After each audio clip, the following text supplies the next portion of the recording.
Yang kalah Korea Selatan, tapi yang malu malah China. Katanya timnas Indonesia U17 asuhan Nova Arianto itu makin gerah lihat timnas Indonesia asuhan Patrick Kluivert. Warga China mulai protes minta untuk segera.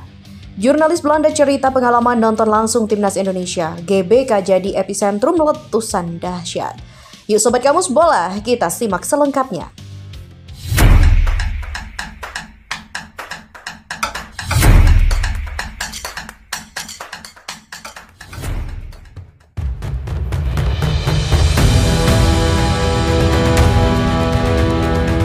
Timnas Indonesia U17 asuhan Nova Arianto berhasil mengejutkan dunia karena telah mengalahkan Korea Selatan dalam Piala Asia U17 2025.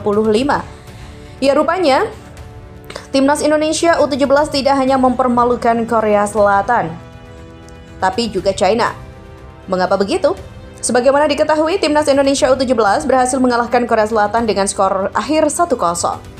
Media China menyoroti kemenangan Timnas Indonesia U17 ini karena skuad Nova Arianto berhasil mengalahkan Korea Selatan meski tidak diperkuat oleh pemain naturalisasi. Yang lebih mengejutkan lagi, Timnas Indonesia ini tidak diperkuat satupun pemain naturalisasi dan hanya mengandalkan pemain-pemain muda binaan Diklat Pemuda setempat untuk bisa mengalahkan raksasa Diklat Pemuda Asia Korea Selatan, tulis media China Sohu seperti dilansir tv1news.com. Menurut media China, kemenangan Timnas Indonesia U17 ini memiliki makna penting. Terobosan bersejarah Timnas Indonesia U17 mengalahkan Korea Selatan untuk pertama kalinya dalam kompetisi formal. Kemenangan ini memiliki arti penting, tulis media China Sohu.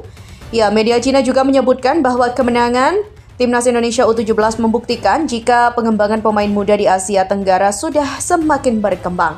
Ya, sinyal pelatihan pemuda bukti bahwa sepak bola Asia Tenggara mempersempit kesenjangan dengan Asia Timur. Dan tidak hanya itu, Timnas Indonesia U17 secara tidak langsung juga membuat media China merasa malu. Pasalnya, China U17 hanya bisa menahan imbang Korea Selatan U17 saat berhadapan dalam kualifikasi Piala Asia U17 2025. Reaksi berantai secara tidak langsung menurunkan nilai referensi pertandingan kualifikasi pemuda nasional Tiongkok melawan Korea Selatan. Pada kualifikasi Piala Asia U17 tahun lalu, tim Tiongkok bermain imbang 2-2 dengan Korea Selatan dan sempat unggul pada 1 titik, sehingga membuat para penggemar menaruh harapan besar terhadap timnas muda ini. Ketika China hanya bisa menahan imbang Korea Selatan, timnas Indonesia U17 justru secara mengejutkan mampu meraih kemenangan yang penting. Ya, Timnas Indonesia juga akan menjalani laga yang sangat menentukan pada Juni mendatang menghadapi China dan Jepang. Kedua laga itu sangat berharga bagi Timnas Indonesia untuk menentukan nasibnya di babak kualifikasi Piala Dunia 2026. Jika berhasil menang melawan China dan Jepang, ada kemungkinan untuk bisa lolos langsung ke Piala Dunia. Apabila hasilnya menang lawan China, kemudian kalah atau imbang melawan Jepang, maka Timnas Indonesia akan melanjutkan perjuangan ke babak kualifikasi keempat.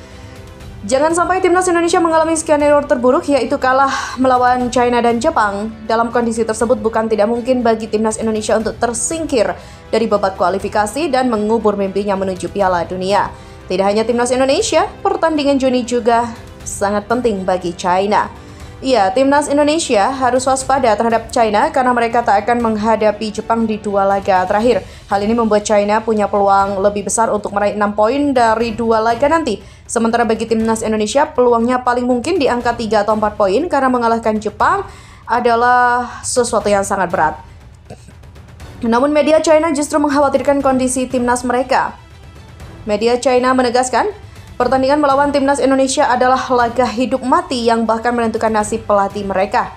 Jika Timnas sepak bola China kalah dari Timnas Indonesia pada tanggal 5 Juni, pemecatan Ivan sudah menjadi kesimpulan yang sudah pasti. Lagi pula, setelah Timnas China kalah dari Timnas Indonesia di kandang lawan, China akan kehilangan kesempatan untuk melaju ke babak playoff 1 putaran lebih awal. Kekalahan melawan Timnas Indonesia sudah pasti akan membuat pelatih China dipecat. Selain itu, jika Timnas sepak bola China gagal memenangkan 2 pertandingan berturut-turut di 2 kualifikasi Piala Dunia pada bulan Juni, Ivan Kovic kemungkinan besar akan dipecat. Media China sendiri merasa pesimis bisa mengalahkan Timnas Indonesia di SUGBK. Dilihat dari penampilan Timnas China pada bulan Maret lalu, sulit bagi para penggemar untuk berharap tim tersebut dapat mengalahkan Timnas Indonesia yang memiliki pemain naturalisasi di laga tandang. Bahkan, warga China dikabarkan sudah melayangkan protes kepada Federasi Sepak Bola mereka agar segera mencari pelatih baru untuk menyelamatkan nasib timnas mereka. Dalam hal ini, penggemar tetap menyarankan agar Asosiasi Sepak Bola mempersiapkan masa depan dan memilih pelatih baru. Di bawah asuhan Shin Tae-yong, timnas Indonesia pernah kalah saat bertanding di kandang China. Namun kini, timnas di bawah asuhan Patrick Kluivert punya lebih banyak keunggulan, salah satunya bermain di kandang sendiri. Ya, informasi selanjutnya adalah jurnalis asal Belanda, Simon Zwartkruis, menceritakan pengalaman dirinya menonton langsung pertandingan timnas Indonesia di Stadion Utama Gelora Bung Karno. Simon menyaksikan langsung pertandingan yang mempertemukan timnas Indonesia dan timnas Bahrain pada 25 Maret lalu. Hal itu merupakan laga krusial bagi kedua tim dalam perjalanan di putaran ketiga kualifikasi Piala Dunia 2026 zona Asia. Ya, Indonesia dituntut meraih kemenangan dalam laga tersebut menyusul kekalahan 1-5 dari Australia beberapa hari sebelumnya. Untungnya, skuad Garuda berhasil meraih kemenangan 1-0 di depan 70.000 supporter di SUGBK. Oli Romeni muncul sebagai pahlawan kemenangan Indonesia lewat golnya pada menit ke-24 usai menerima umpan Marcelino Ferdinand. Hal ini merupakan kemenangan pertama Indonesia di era kepelatihan Patrick Kluivert yang ditunjuk menggantikan Shin Tae-yong. Ya, kemenangan ini membuat Indonesia tetap berada di posisi 4 besar grup C dan juga menjaga asa lolos ke Piala Dunia 2026. Melalui media 6 Pro, Simon membagikan pengalamannya menyaksikan laga tersebut secara langsung. Simon menggambarkan kota Jakarta, khususnya GBK, seolah menjadi epicentrum letusan dahsyat pada malam itu. Ia menceritakan bagaimana stadion yang dipenuhi supporter berguncang dan bergemuruh sepanjang pertandingan. Malam itu di Jakarta panas dan seru saat Indonesia menang atas Bahrain. 6 hadir di sana. Indonesia memiliki tidak kurang dari 500 gunung berapi yang sekitar 130 diantaranya dapat meletus. Pada Selasa malam, selatan Jakarta tampak menjadi epicentrum letusan dahsyat. Stadion Gelora Bung Karno berguncang, bergemuruh, dan bergejolak sepanjang pertandingan semakin intens hingga klimaknya tercapai pada pukul 9:10 berkat gol pembebasan oleh Romeni dalam pertandingan krusial melawan Bahrain. Demikian kata media tersebut. Dalam artikelnya, Simon juga menggambarkan suasana di sekitar stadion beberapa jam sebelum pertandingan.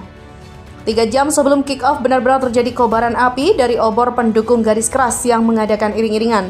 Itu adalah awal dari tontonan para pendukung yang berlangsung selama berjam-jam. Meskipun ada juga banyak penggemar yang menjelang pertandingan, tetap tenang untuk sementara waktu. Di seluruh kompleks olahraga yang luas dan jalan-jalan di sekitarnya, orang-orang duduk di tanah sambil makan dan minum.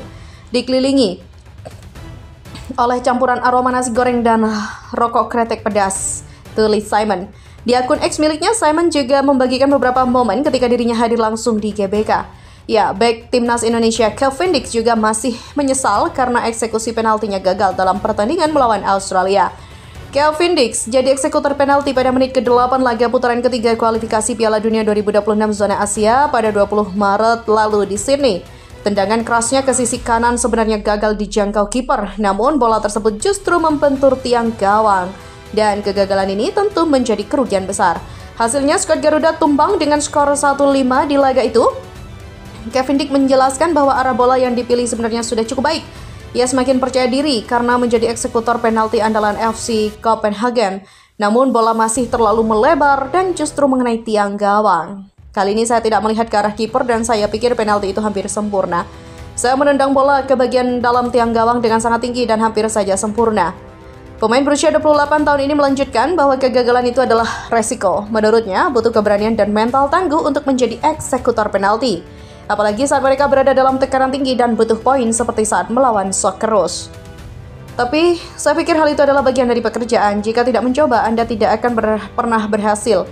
Anda terkadang gagal harus bangkit dan melakukan itu. Saya telah melakukannya, jadi ini adalah bagian dari permainan.